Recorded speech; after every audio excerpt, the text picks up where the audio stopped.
పెళ్లి పుస్తకం. I hate devils. నువ్వు ఇంట్లో ఉన్నన్ని రోజులు నేను చదువుకోలేను, గేమ్స్ కూడా ఆడుకోలేను. మా అమ్మకి నీ మీద కోపం ఎప్పుడొస్తుందో, నువ్వు ఎప్పుడు పోతావో అని వెయిట్ చేస్తున్నాను.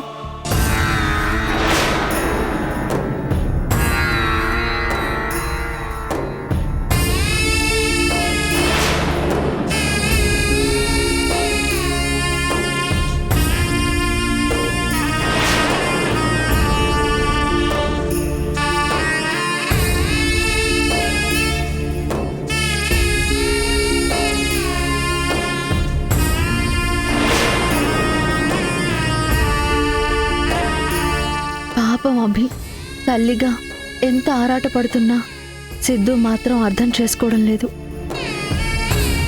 అభి విషయంలో నా మాట కూడా వినడం లేదు. భగవంతుడా, ఈ తల్లి ఆఖరి కోరిక తీర్చడంలో నువ్వైనా సాయం చేయి తండ్రి. నాకు ఎవరి సాయం అక్కర్లేదు.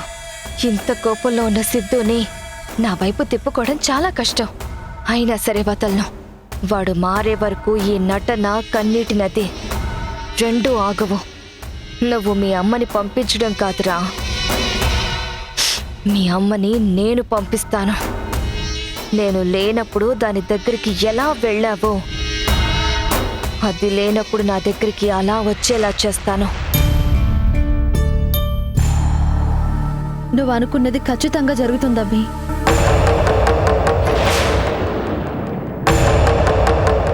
సిద్ధు నీ మీద పెంచుకున్న కోపం పోవాలనే కదా కోరుకుంటున్నావు.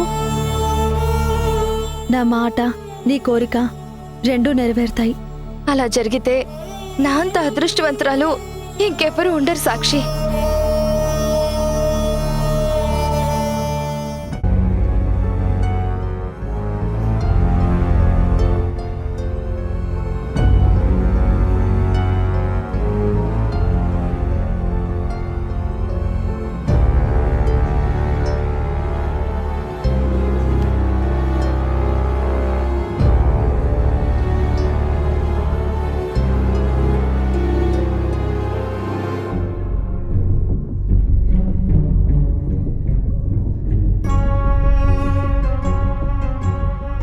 ఫోన్లో కాకుండా డైరెక్ట్గా ఇంటికి రమ్మన్నావంటే ఇది నిజంగా గుడ్ న్యూసే అని నాకు తెలుసు. ముందే చెప్తున్నా, ఇప్పుడు మాత్రం నేను ఇంట్లోకి రాను. ఓ మంచి రోజు చూసుకొని మంచి బట్టలు వేసుకొని వస్తాను.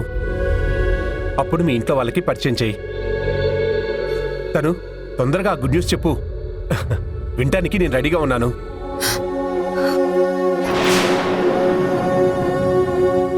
ఆ కన్నీళ్ళేంటి? ఏమైంది? ఓ, అవి ఆనంద బాష్పాలా? ఇన్నాళ్ళకి నీ కన్నీళ్లు చూస్తుంటే కొంచెం రిలాక్స్గా అనిపిస్తుంది. ఇవి ఆనంద బాష్పాలు కావు చందు. గుండెల్లో ఎన్ని రోజులు నీ మీద దాచుకున్న ప్రేమ కరిగిపోయి ఇలా కన్నీరుగా మారిపోయింది. ఏంటి? ప్రేమ కరిగిపోయిందా? ఏం మాట్లాడుతున్నావు? తను నీ మాటే గెలిచింది. మన ప్రేమ ఓడిపోయింది.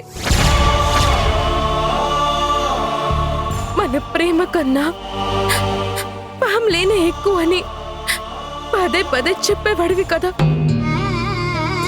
తదాస్తు దేవతలు అదే నిజం అనుకొని అలాగే జరిగేటట్టు చేశారు. అంటే నాకు బ్రేకప్ చెప్తున్నావా?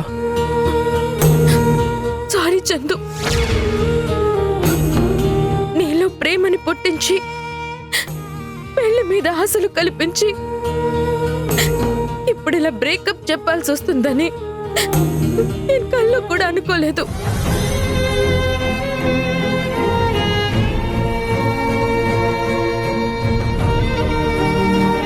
ఇటు చూడు చందు, నాతో మాట్లాడు.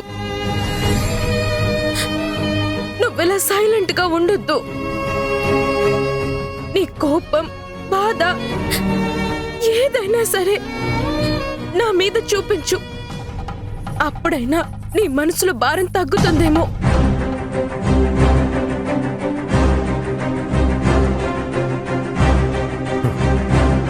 మాటలతో మనసులో భారం తగ్గుతుందనుకుంటే ఈ ప్రపంచంలో మౌనం అన్న పదం ఎప్పుడో మాయమయ్యేది. చంద్రుణ్ణి తాకే ప్రతి మేఘం అక్కడే ఉండిపోదు. గాలిలో ఎలా కరిగిపోతుందో నా జీవితంలో ప్రేమ కూడా అంతేనేమో. ఒక పాసింగ్ క్లౌడ్. నీ ప్రేమని దక్కించుకోవాలన్న స్వార్థం నాకు ఉంది. కానీ నా స్వార్థం కన్నా నీ సంతోషమే ఎక్కువ. ఒంటరితనమేమీ నాకు కొత్త కాదు. తుఫాన్ తర్వాత తీరంలా రేపటి నుండి నా జీవితం నాదే. నలుగురికి సాయం చేస్తూ నా బతుకు నేను రొటీన్గా బతుకుతాను.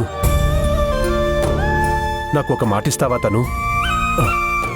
సారీ తనుజ.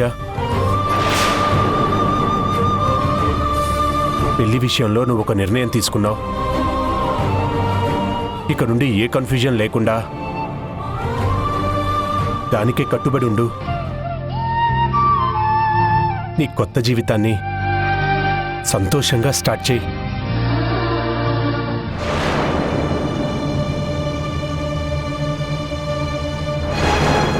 నేను మళ్ళీ చేస్తాను.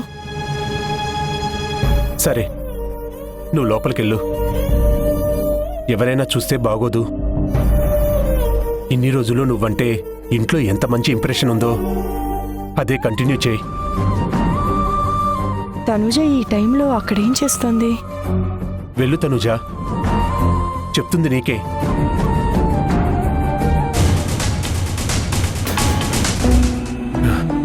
సరే, నువ్విక్కడే ఉండు. నేనే వెళ్తాను. నీకు కనబడినంత దూరంగా వెళ్ళిపోతాను.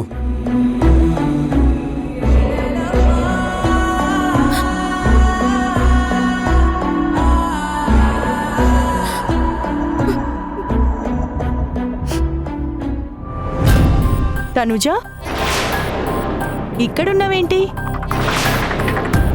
ఏం లేదక్కా, నిద్ర పట్టడం లేదని అలా వాకింగ్ చేస్తున్నాను. ఈ టైంలో వాకింగ్ ఏంటి? వెళ్ళి డిన్నర్ చేయి. సరే అక్క.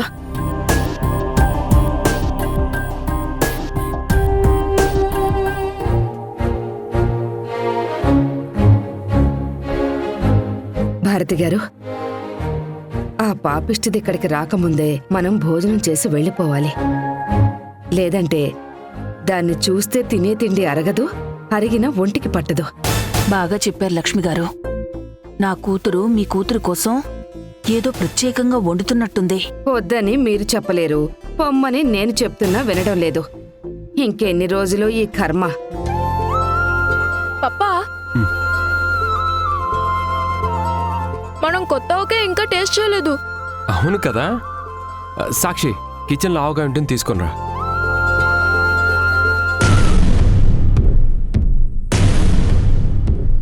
సరే అండి. కొత్త అవకే టేస్ట్ చేస్తారా? ఇప్పుడు చెయ్యండి, చాలా బాగుంటుంది.